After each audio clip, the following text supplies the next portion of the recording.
আনাস হচ্ছে জুলাই গণঅভ্যুত্থানের সময় সে তার মাকে চিঠি লিখে গিয়েছিল যে মা, আমি আন্দোলনে যাচ্ছি, যদি ফিরে না আসি তাহলে তুমি কষ্ট পেও না, আমার জন্য গল্প করো। আনাস ফিরে আসেনি। আনাসের মতো অসংখ্য আনাসের মায়ের মতো অসংখ্য মায়ের বুক খালি হয়েছে। জুলাই অভ্যুত্থান যে আলোকে হয়েছিল, যে চিন্তা ভাবনায় হয়েছিল, সেই চিন্তা ভাবনার কি প্রতিফলন ঘটেছে বা ঘটছে? আমি যদি গতকাল অব্দিও বলি, গতকালকে যে ঘটনাটা ঘটলো, আজকে তারই ধারাবাহিকতা যা যা ঘটছে, কিভাবে দেখছেন?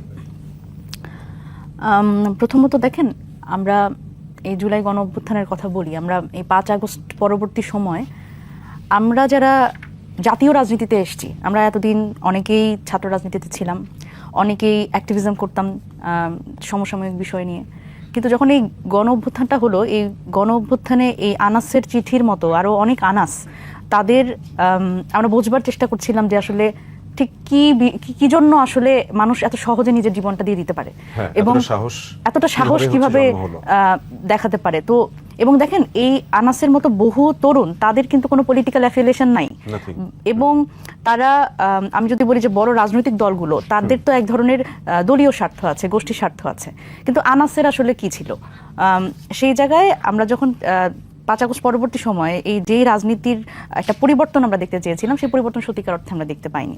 এবং সেই পরিবর্তন আমার মনে হয় যে তরুণদের এর জন্য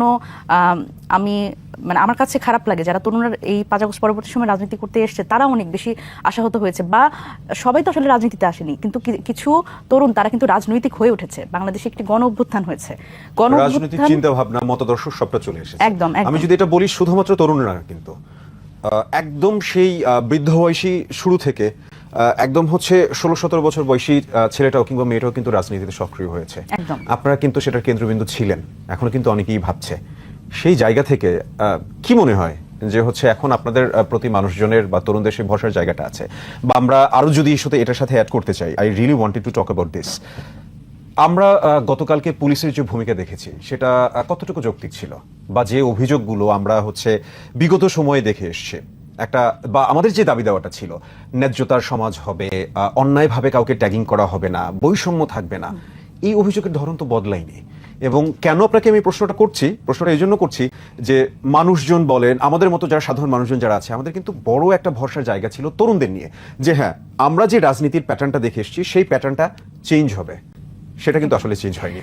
হ্যাঁ, একদমই। দেখেন, এখানে আমরাও যারা তরুণরা রাজনীতি করতে এসেছি, এবং প্রথমে তো আসলে আমরা রাজনৈতিক দল গঠন করিনি, বা এটা আমাদের এমনও ছিল না যে খুব পরিকল্পিতভাবে আমরা রাজনৈতিক দল গঠন করব। প্রথমত আমরা এই যারা তরুণ, যারা এই চিন্তা ভাবনা, এই পরিবর্তনের চিন্তা ভাবনা নিয়ে আসলো গণ অভ্যুত্থানে, আমরা ভাবলাম যে তাহলে আমরা একটা প্রেশার গ্রুপ হিসেবে কাজ করি প্রথমে, যে যেই ধরনের এই রাজনীতি আমরা দেখতে চাই না, এই রাজনীতি ফিরে আসুক, এটা আমরা চাই না।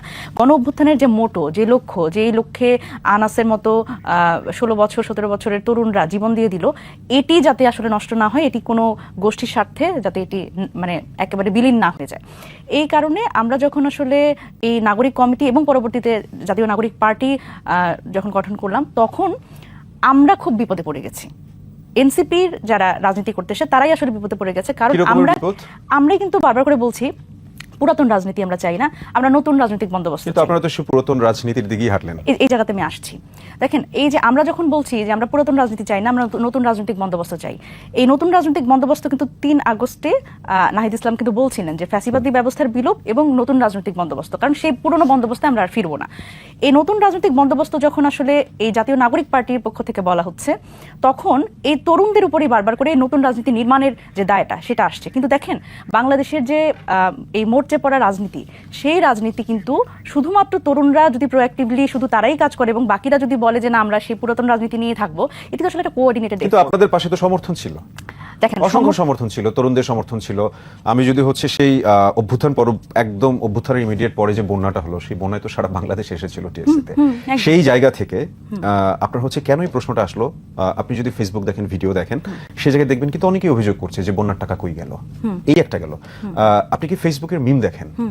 JNG shows, I am going to ask a very normal question. Meme দেখা হয় ফেসবুকে। রিসেন্টলি একটা মিম এবং স্ট্যাটাস খুব ভাইরাল হয়েছে, রিসেন্টলি না, আরো 10-12 দিন আগে। ওই জায়গায় বলা হয়েছে যে don't take this other way, মানে জেনজিরা হচ্ছে এটা নিয়ে খুব মিম করলো এবং জিনিসটা আমার কাছে খুব অফেন্সিভ এবং খারাপও লেগেছে যে এনসিপির নেতারা হচ্ছে 7 সিস্টার্স আলাদার কথা বলে দিল, এই জায়গায় নিজেদের সিস্টাররাই নাই হয়ে গেল, তাসনিম যারা হচ্ছে নাই হয়ে গেল, তাসনুবা জাবিন নাই হয়ে গেল, আপনি সরে দাঁড়ালেন। আচ্ছা, প্রথমত আমি বন্যার টাকার কথায় আসি। দেখেন, বন্যার টাকার কথা যখন আমি বলবো তখন আমি ওই প্রসঙ্গটা আবার আনছি। সেটা হচ্ছে যে আপনি যে বললেন যে আমরা একটা ব্যাপক জনসমর্থনের মধ্যে দিয়ে কিভাবে করে আমরা আবার একলা হয়ে যাচ্ছি। জনসমর্থন মানে সাধারণ মানুষের যে জনসমর্থন আপনি যেটা বলছেন সেটি কিন্তু দেখা যায় না, সেটি মৌন সমর্থন থাকে। মানুষ আমাদের ফলো করে, মানুষ আমাদের প্রেজ করে ঘরে বসে টেলিভিশনে দেখে। কিন্তু যে সমর্থনটা আমাদের দরকার ছিল রাজনীতিতে সেটা হচ্ছে অন্য রাজনৈতিক দলগুলোর সমর্থন, যে তরুণরা যে রাজনীতিতে আসবে এটা একটা ওয়েলকামিং ব্যাপার। আপনারা তো প্রতিদ্বন্দ্বী, হ্যাঁ, মানে ওয়েলকামিং ব্যাপারটা ছিল। সরি, আবারও ইন্টারাপ্ট করছি। আমি একটু শেষ করি না হলে আসলে মেসেজটা ঠিকভাবে যাবে না। আমার যখন এই যে প্রতিদ্বন্দ্বিতার রাজনীতি, সেটা তো আমরা গত 17 বছর দেখে এসেছি। এই প্রতিদ্বন্দ্বিতা করতে না পারা, এবং আমি যদি বলি যে সেই সময়কার যে রাজনৈতিক দলগুলো তাদের তো ব্যর্থতা আছে। সুতরাং 5 আগস্ট পরবর্তী সময় রাজনীতিটা কিন্তু আর আগের মতো হবে না। আমরা বারবার করে বলছি 5 আগস্টের পরের রাজনীতি এবং 5 আগস্টের আগের রাজনীতি কিন্তু আলাদা।